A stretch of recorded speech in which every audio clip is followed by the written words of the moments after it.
say anything that is we want to give a congratulations for everyone logging in, downloading all our episodes because we've done a remarkable year last year. Well, this year 2025, I want to say we have a very, very, very special guest today. And as I say all the time, listen, execute, and dominate in every area of life, because today is the episode 122 and we're joined by a very special guest, former first round draft pick and also a Clemson University uh, recruit. Let's put it that way, a recruit.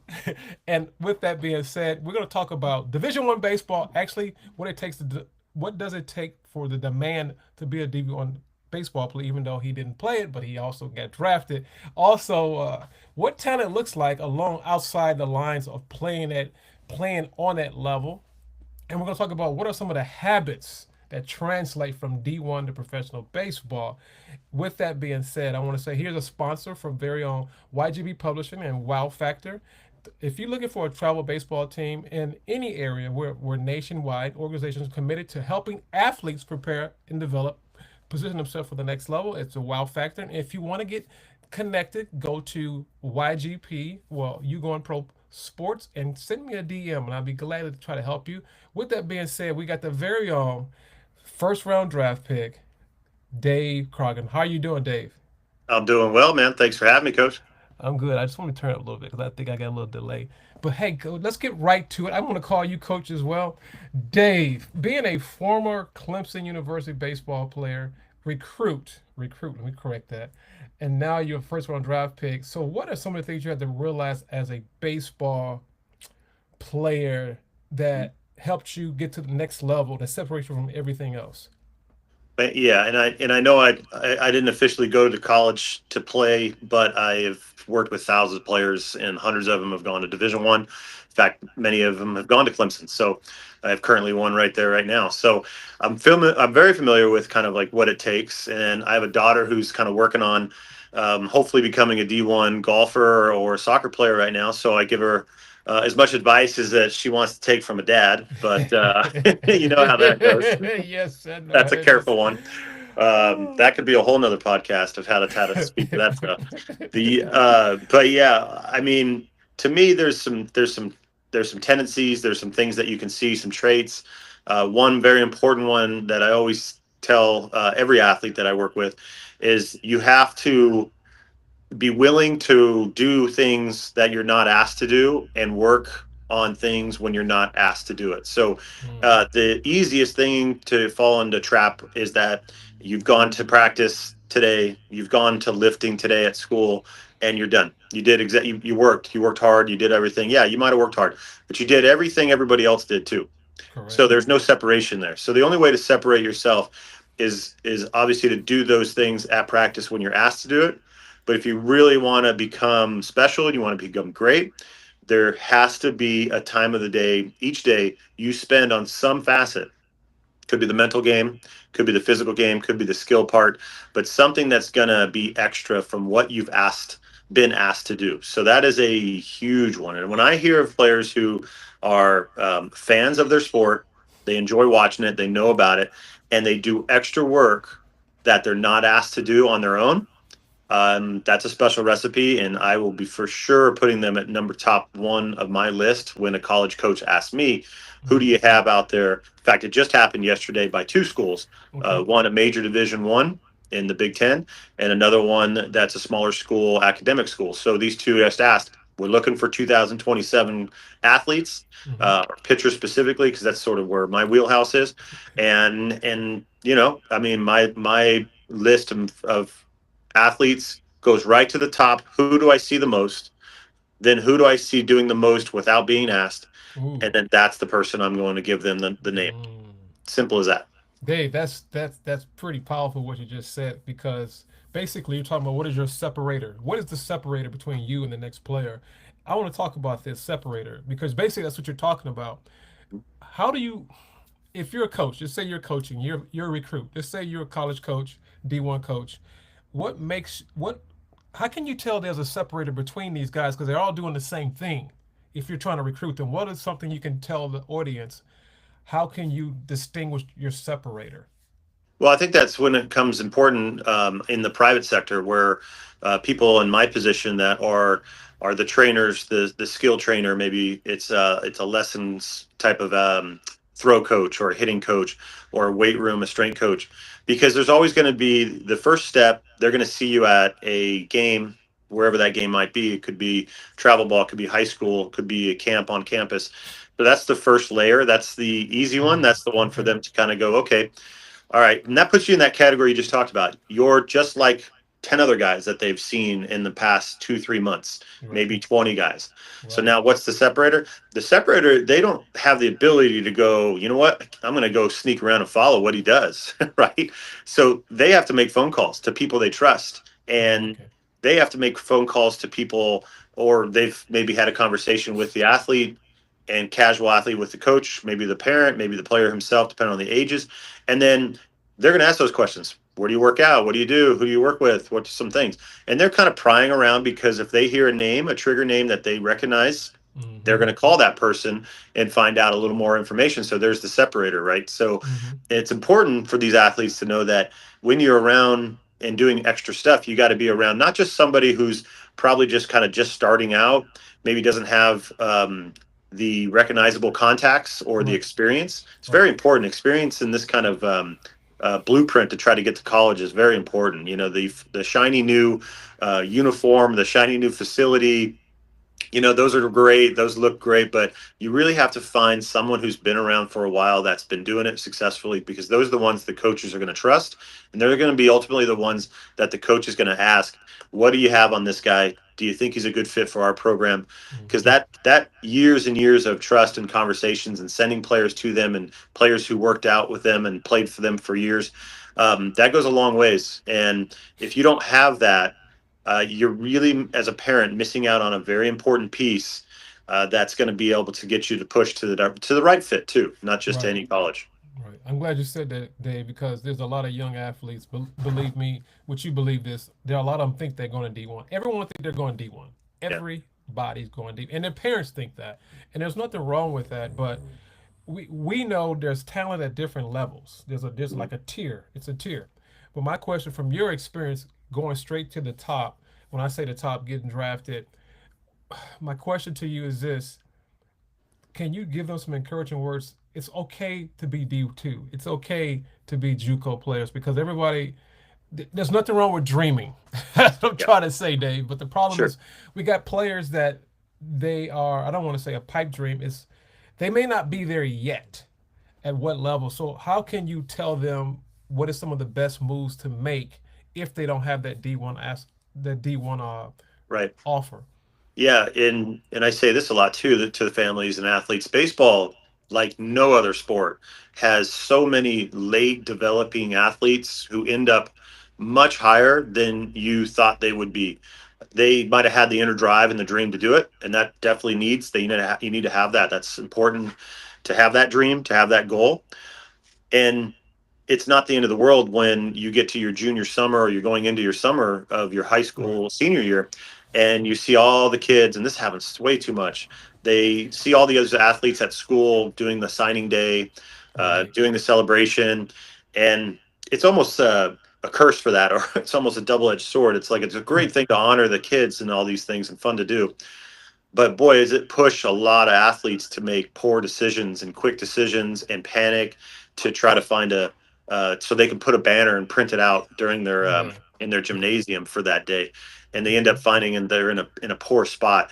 And it goes back to the being able to an athlete is going to be going to get developed better and stronger when they actually get away from some of the things that they're a part of. They're going back to that point of, if you're at high school and all you're doing is hitting the weight room with the high school team, hitting practice with the high school team, and not doing anything extra, I mean, you're not going to be ready Right. for that next step. Now, Right. that doesn't mean you're not talented enough yet, Right. and sometimes kids just kind of feel that they have a loyalty, or they have to do that, or they have a coach that's telling them, you don't do anything extra, it's baseball season, we do everything Right. for you now, here you're in good hands now. It's just not the truth.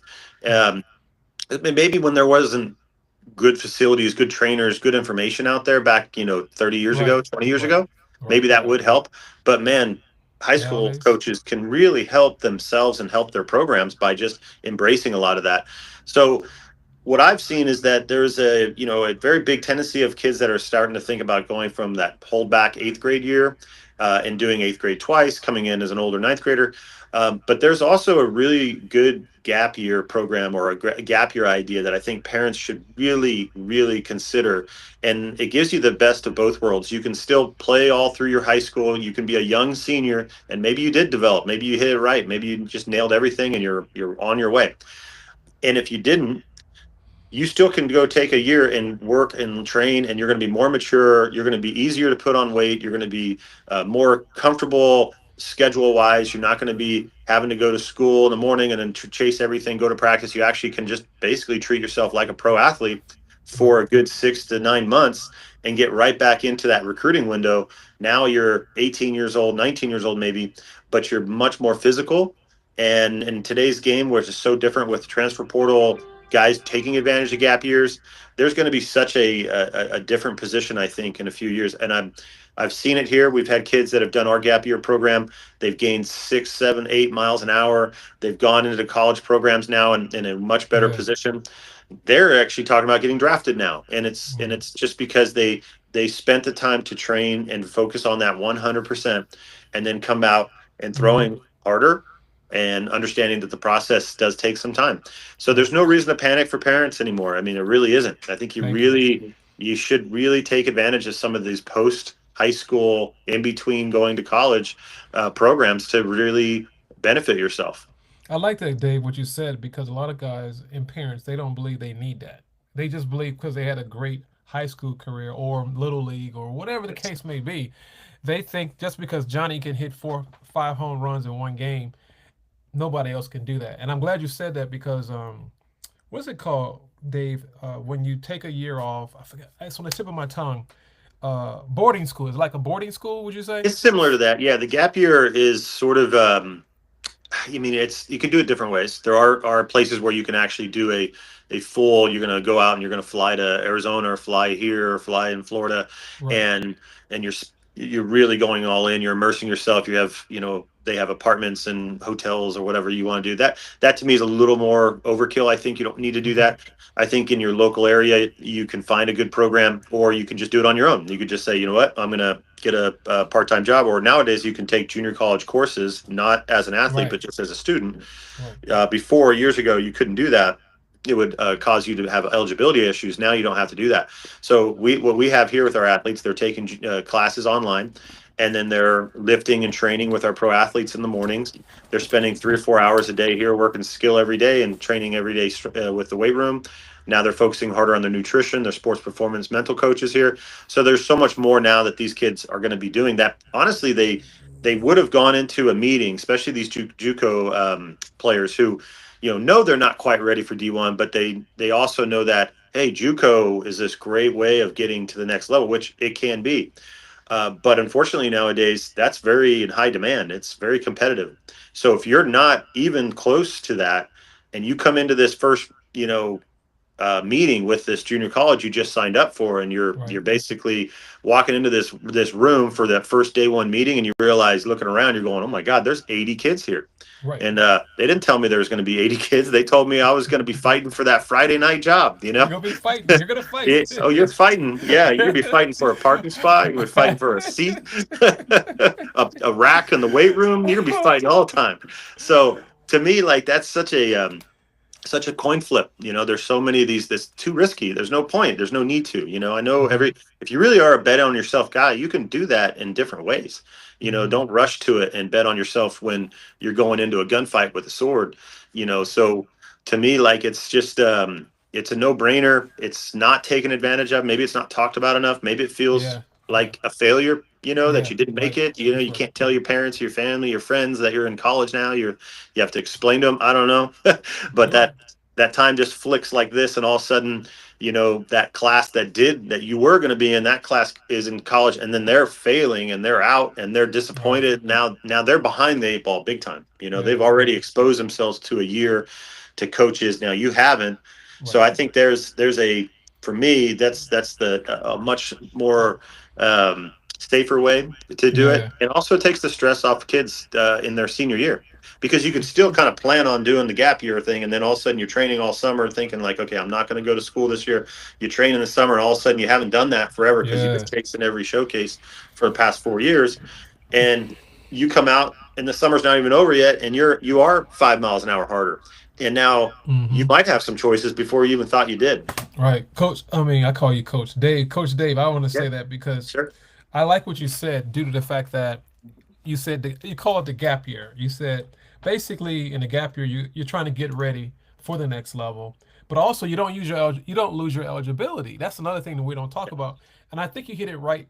People think they're losing, they're a failure. I did Yeah. all this work and now I'm going to sit out a year.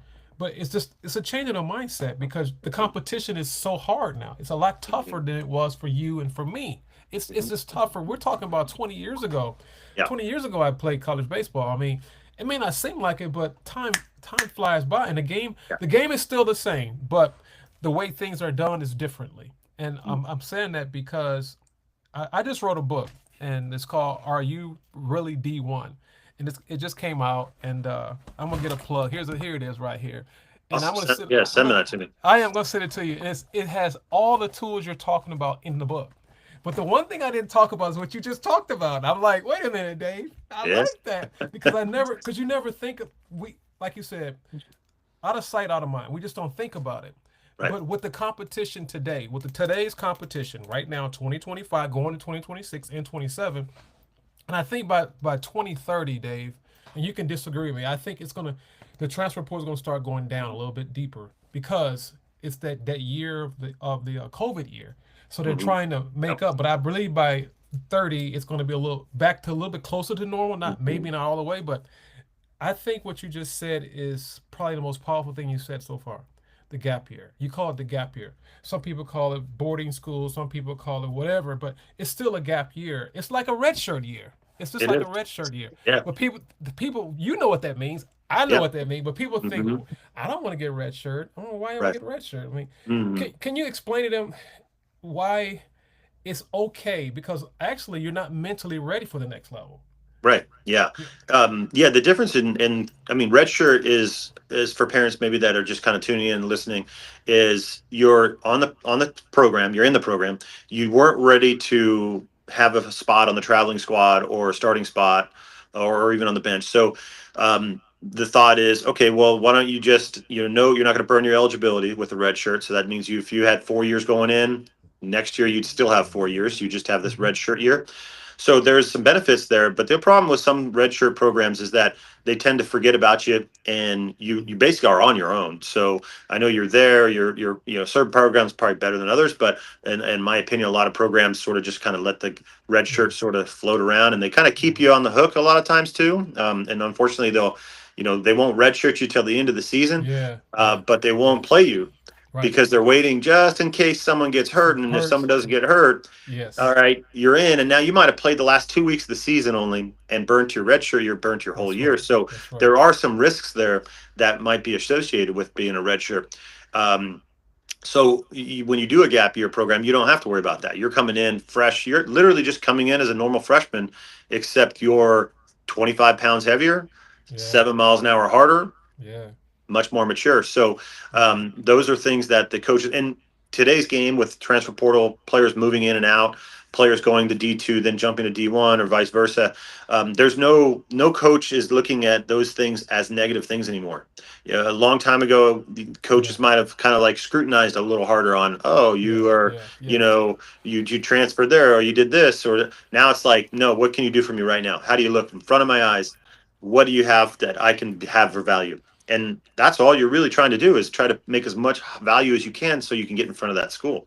And Hmm. that's the way the reality works of all these things. Yeah. Yeah. Appreciate that. This is episode 122, very own MLB Dave Croggins. He's talking about the pluses, the negatives, and the things we need to do with college baseball. If you want to get to that next level. But I'm gonna bring in a quick sponsor, a real quick sponsor break. This episode is by YGP Publisher. If you want the truth about getting into the Division 1 level of baseball, you need to get my new book. I'm gonna go ahead and put it out, put a plug out there.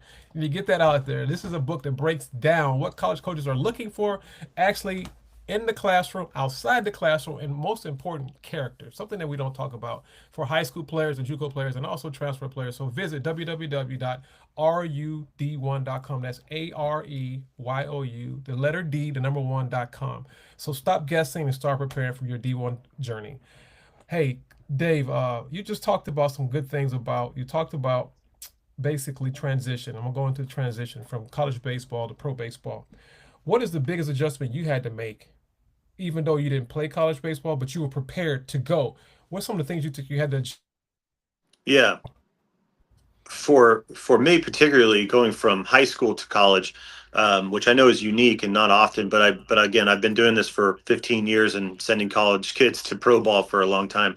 Um, they Luckily, the college transition to pro ball is much easier. I think with pro ball going from high school to pro ball is obviously going to be a little bigger. I would say though nowadays, because these kids are exposed to so much more through the especially if they're an elite athlete that might be close to being drafted, you're probably on the radar doing everything from playing at Chase Stadium to Miami Stadium to Dodger Stadium and these like showcases. So like doing these big things, going to a spring training facility is very common now for these kids. So it's almost like they don't even bat an eye when they see a big leaguer around or a pro scout or a manager kind of evaluating them. So going to that next level is not too difficult. I think it's everything outside of the baseball that's the more difficult training for a high school athlete. It's you living on your own, cooking Yeah, on your own, finding food on your own, car insurance. I mean, all the things, right? yeah. For a college athlete going to pro ball, it's a little easier transition, and they've been exposed to that. They've learned how to take care of things, do their laundry, cook, all those things. Um, so I think for me, actually, it's kind of interesting. I was at my daughter was a freshman only, but she was invited to a golf camp. And for coaches that were ASU was there, UCLA, all these big schools, and they were talking to the parents about things that they should get their kids ready for. And this kind of goes with what you're saying is have your athlete learn two different recipes that they really love that mom or dad cooks and learn how to do laundry and just these simple things and just have these one or two things that you know really well Hmm. because you'll become like the best friend for the pro athletes that you're living with in an apartment because you're going to be asked to hey, can you cook that pot roast again. So Oh my! I so didn't I know you. think I didn't know where that one came from. There, you threw that curve, but that was a curve. That was a slight yeah. knuckleball right there. I didn't know where that was coming Well, from. I mean, they're thinking everybody knows, hey, be ready to work hard, all blah blah, all that stuff. How about learn how to cook a pot roast, and everybody on the team's gonna love you. Oh my gosh, Dave, that's a good one there. I like that. Yeah, yeah. That was good. But I all the didn't. other stuff, right? I mean, all the stuff is, we've probably said Oh, it ad nausea, like hey, yeah, work hard, and yeah, there's yeah. a difference, and everybody's good. Outwork them, right? Oh man, I didn't know that was coming out. You threw a curt. That was a knuck. That wasn't a curt. That was a knuckleball. I didn't Yeah, see that it. hit I me didn't know where. today. Like, where you Yeah. get that from? You Right? said I pot know. It was roast. just last weekend. Last weekend, I was like, they said that. I thought I heard everything that a college coach could say in recruiting because I've been around it for so Right. long. And And then they threw that at me. I'm like, man, I've never given that advice to any one of my athletes ever. It's close. and now Learn your mom or dad's favorite recipe and master it. I was like, wow, you that's just put awesome. that you just put that on the air, so Yeah, everybody's gonna be good. hearing that. Like, Good. oh man, Coach Lowry and Dave was over here cracking up about some pot roast. I'm like, listen, go get a crock pot. If you guys don't know what a crock pot is, That's right. Google crock pot. Get Yeah. a crock pot. You just Yeah. put I the used to meat be in a there. master. I used to master the George Foreman. Oh my gosh, my jaws are hurting from laughing so much. I'm so sorry. I'm trying to get back to it. Oh Lord, thank you. Dave, Yeah. which we know baseball is a failure sport, which we all Yeah. know that, but Mm, failure is part of the game. How did failure shape you, mm. not just as a player, but as a man? Yeah, there's levels of it, that I had to learn and wasn't good at it in the beginning. Big time perfectionist, always wanting to do a little better. I think when you have that trait, that's a good solid trait to have, but it's also Yes. a negative thing and it can go the wrong way for you. I really truly believe because I was so hard on myself in every bullpen in every game Mm-hmm. that I worked harder than I needed to. I Mm. threw more than I needed to in bullpens. I Wow. ran more. poles. I lifted too much, because that was my way to either, in my brain, make it fix it, or flush it out. Okay. So, but there is a point where you overtrain and you do too much, Yeah. and Yeah. I'm sure I was told many times by coaches on that topic then, and just was too Yes. stubborn to listen. But I do know now that that's probably where my career kind of ended because of injuries. And it was really just because instead of me doing I talked about like an hourglass. Right. Every athlete has an hourglass, and That's right. each grain of sand is, imagine it being one throw at high Mm-hmm. intent, and imagine it's just going one way, right? Mm. That's your career. It's not going back up. You don't get to flip it. you know, you flip it. That's called surgery, That's and right. then That's it's right. risky, right? And then there's less sand. So I kind of have parents picture that, because I think if you're going high intent, balls to the wall all the time, Mm-hmm. you have to really balance that, I like because it. there's a trade-off. And if there's one thing that I know, and I try to stress to our athletes here, number one thing is long career. Think long Mm. career, Wow. because baseball, like we said, talked about a little earlier, you develop later, right? Mm-hmm. And if you just taking a sprint approach in a marathon, you're going to get tired and injure yourself real fast. Real fast. So that was kind of the big thing I would tell myself.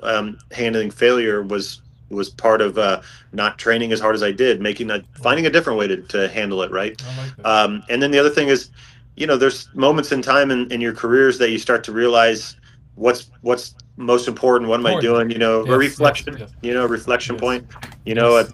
Years ago I had that. I had a game where I credit you for writing a book, because I know how hard it is, because I wrote a book too, and Oh yeah. it's a lot of work. A lot of work. It's a It's a lot of lot work. of work. A lot of Yeah, work. absolutely. And in one story, I did kind of talk about the failure part of it, and how to kind of have a better way of handling it and knowing what's most important. Important. And it was a game that I had, a really terrible game that I had in front of a Saturday night Fox News, or Fox Fox TV Sports. game. Okay. Yep, nationally televised, right? Big deal, playing against the Mets, and didn't get out of the first inning, um, Mm. and just was just devastated in my own mind. Everybody else didn't care. I cared. I cared so much that I thought everybody else cared as much as I Care. did. They don't. Right. They don't care. Right. They care Right. about Right. themselves. Like, That's right. like, That's right. like. So don't put that out of pressure. Like, That's right. they That's have to right. see me look mad and angry, Right. right? Right. Right. Like you really care. Otherwise, yeah, yeah, yeah. I care. I really do. And of course they know you care, but they care more about them whatever they're at bat or they're pitching, That's right? right. That's right. So when I got done with that game, I just went straight to the sauna. We had a sauna up there, and a full uniform. I remember just sitting there, full uni, just sweating, Really. to the point where I was just like, I'm going to torture myself, Oh. because I need to penalize myself for having Self such a talk. bad game, Bad game. right? So got done with that, did the interviews, got on the flight. We went to Atlanta, and I'm still not talking to anybody. Bringing it home with me, all that stuff, just ticked off. Um, and the next day, in the morning, it was September 11th, 2001. It was the buildings getting hit by the airplanes, and reality just slapped you in the face, and told me, like, what are you Do doing right. Right. acting like this when there's Right. these bigger things Bigger happening? things. That's right. So that That's was right. like a huge reflection moment in Yeah. my Yeah. life that completely changed the way I responded to failure or negativity, and anything that would come to me. So that was a big, powerful moment, and a way that I kind of share that to some of the athletes. I like it. I Um, like it. so yeah, there's those two different things when I was young and when I got older. Failure's a part of it. I like that what you said because life will kick you in the butt no matter what. No matter how Mm, good you are, an athlete, how good a person is mhm. how do you respond when you get kicked? Yep. How do you respond when you fall 7 times and you get up the eighth time? How do you respond when everything's against you? But are you more than a conqueror to defeat that situation? And it's all mental, which brings me to the Yeah. next question is how important is mental toughness at the professional levels for these Mhm. young kids trying to train to get that way? How important Yeah. is mental toughness? Yeah. Mental toughness, I think, comes from the way you've been preparing before you even got to pro ball, because you need to create the habits that are going to be able to sustain the negativity part of it, right? Way before. You know what I mean? Like you got to know that.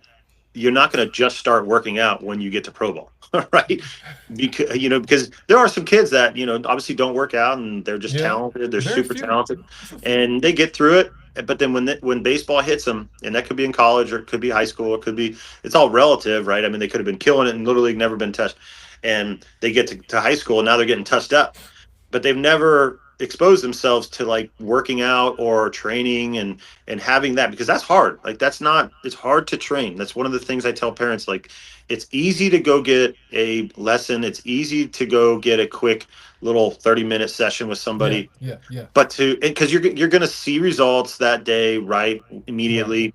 They may not stick, they might go back and forth, whatever, but training, you need to do that for 3 months straight without missing a day to see Right. real Results. impactful That's right. That's results, right. right? That's right. And you need to go through this like wave of, like, in the beginning you see the results, then it kind of plateaus. It's not something that you're doing wrong, you're not training the wrong way, it's just that's the body's way of figuring it out, and then it adjusts with another training periodization, and it's off to the races again. But a Yeah. lot of times when people get to that part, they change now, and they go all around, so they go down to something else, That's right. and they're really Hmm. losing that. And going back a little bit to that question before, because it does have a mental toughness about being able to handle the failure, Hmm. is a good point. It was also made in this golf thing that I was at, was a college coach is watching how you handle a lot of these things, purely because they have to figure out whether they want to live with you for 4 years. Right. I like that what you I said. mean, you know, like, if you are That's facts. 4 for 4, That's or facts. throwing a shutout, of course everybody wants to hang out with you, right? Correct. Correct. But that's not how the baseball works. You're going to be having crappy games and terrible days in front of the wrong people at the wrong Wrong time. time. All right. That's And right. if that college coach is, in their Oakley's, kind of side eyeing you and looking to see how your parents are reacting or how you're reacting, That's right. That's right. um, That's right. they're going to be like, "Oh, I don't want to deal with that. Right. I don't want to deal with that. I'll find Right. another guy who bats just like him or Right. throws just as hard. There's That's plenty of right. them, You're you right. know." All right. So yeah, that's part of the Coach mental Dave, that's toughness. pretty. That's pretty good, man. Because in baseball, you're going to fail. That's just life. But in life, you're going to fail too. Hmm. So I look at baseball very similar to life. So it's like getting a job. When you graduate from college, or you get out of college, or you get out of pro baseball. What are you going to do? How did you respond on the field when things didn't go your way? How are you going to respond when they say, "Well, we don't want you," and you got to go through 50 applications to get that one job? Because I think that life is a teacher. It's a teacher. It's going to teach you. Yeah, But the question: are you in the game to learn the game, to dominate the game? Because a lot of times we're in the game, but we're kind of going through the motions. Going through the motions. You can only yeah, go through the motion for so long. yeah. Oh yeah, the game will take you. It's gonna I take you call that, sooner. yeah, I call that baseball natural selection. There's so you lots of that. so you understand where I'm going, and because of the Mm, sake of time, I only got one more question I'm gonna ask you. yeah. Just because of time, but I want to say thank you for coming on again. But before we close out, I want to add one more last question. How Mm. important is do you believe how important is faith, family, and purpose through your journey through baseball and life? And what advice would you give players about that to build a future beyond the game? Well, baseball is one of these sports that, like, I mean, any sport has it, but boy, Right. not as much as baseball. I would say golf is really close to that as far as Yeah. handling Yes. failure. Yes. Um, you have to have a tight circle around you, not just with what's going inside you, what you're kind of outletting. The faith part, if you can allow yourself to have that part, there's so much positive impacts that come from that. Yes. There's way to outlet yourself. There's people that are always around to help you with things that they don't even know what even the Yeah. sport even is. That's right. And And they don't sometimes even that's a care. They good don't thing. even care. And don't They even don't care. care. Find that. And then, your family is obviously should be number one in your support group. And, hopefully that is the case. If it's not, it's going to be much harder. So for families that are out there that aren't that person to one of your athletes, That's right. figure out a way to be that person, because that's probably the number one thing I see that shortens careers and takes a Hmm. really high level athlete who thought Okay. the whole family thought they're going to college to play baseball, and then That's he right. drops a bomb on them That's sophomore year right. and says, "I'm out. I'm done." That's right. That's right. You know, and then you reflect, you figure out, oh crap, I did screw that up. Um, yeah, so it's going to be all those three things. I mean, there's the big phases of things. You got to have all that support. You got to be able to get away from it when you can. That's where multi sports go, and I don't want to take another hour podcast on that, but that's where a lot of things can help. you That's know, right. You're right. I agree. um, I agree. but yeah, so it's just a hard sport, and it's very lonely at times, and there's a lot of eyeballs on you when you fail at it. It feels heavy, but it's really not that heavy, and the day comes and goes real fast, and you're Yes. able to figure out what you did wrong and Yeah. work on fixing it. And that's Yeah. the part of what being an athlete's all about. Thank you, Dave. I appreciate it. Can you give some closing remarks and also give out your information so people can connect with you, because they might want to get some services from you as well. Yeah, well, obviously appreciate you giving me time to kind of answer some of these questions, and all those athletes that are out there chasing their dream. It's a long process. Hmm. It's a blueprint that is not like anyone else's next to you, even though you may feel like he's done something different and you should do it. It's just a matter of time. If you work hard when nobody's watching Hmm. you, and you do more than you're asked, you're going to go far in this game. And the longer you play, the more chances you are to find that position that Yeah. you're looking to be in. If you're looking for me and you want more information, I'm very easily found on Instagram, social media. I'm under Simple Pitching on my Instagram, and also Dave Coggin PFA. I got two different ones there, but I'm Okay. gravitating to the Simple Pitching one just to give all the stuff that I go through here. I give pitching instruction. I give life instruction. Good. I do everything I can to help support our athletes, and we also Good. have a PFA Strong Foundation that I created. Okay. We're a Talk about that. foundation, yeah, we're a foundation that's helping with paying for sports performance mental sessions for athletes, and trying to kind of get to the point where they're feeling comfortable using sports performance coaches and training their mind as much as they want to train their skill or their muscles. And we hope that, in my opinion, I hope if we can get guys utilizing that, that'll get them to be able to handle failure better and not Yeah. go into some dark places that might affect them later in life. So that's the PFA Strong Foundation. We're doing a big cornhole tournament here on January 31st. Okay. PF. Joe Kelly, with one of my pitchers that I've worked with for a long time, helps us out with that, and a lot of great people around that support us, and a lot of great players, a lot of great people. So if you're around the Inland Empire in Montclair, California on January 31st, go to our cornhole tournament. We're gonna have food, fun, and a bunch of exciting stuff, Wow. All prizes. right. Thanks, Dave. What about your book? I know we're short Yeah. of time, but you So just yeah, threw out a book. Could you give a little information about your book? I'm sorry. Go ahead. yeah, it's called Complete Athlete. And it's a book I did with Trevor Hoffman, really, actually, and Don Yeager. And it's a book just basically off of kind of a lot of what we're talking about today. It's levels, basically speaking to different levels. Level one being your youth, young athlete. Level two, kind of your middle school, high school, college, and pro, all the way up. And then there's pillars that we talk about in them about, utilizing and learning why baseball and sport it can help you in life is really all the whole book is about. Mm. And it's just a guidebook that takes you through all that. Is it on Amazon, Dave? Amazon, you can find it on Amazon, and Okay. in I don't know where else you can find it. We're trying to get it Good. on audio, but yeah, that's the Okay. complete athlete. Well, hey, this Yep. is good, man. This is I didn't expect this, but I have to give you some plugs. I mean, because I didn't know about the PFA Foundation. I didn't know about your book. I mean, this is gonna have to be another series because there's Yeah. so much more I didn't get to cut. But this is good because I didn't know you had a foundation, which I love to support that as well. And also the complete athlete, which we could talk about that on another session. It's got to catch you. I know your schedule is kind of tight, but I want to say thank you for coming on, man. This is part one.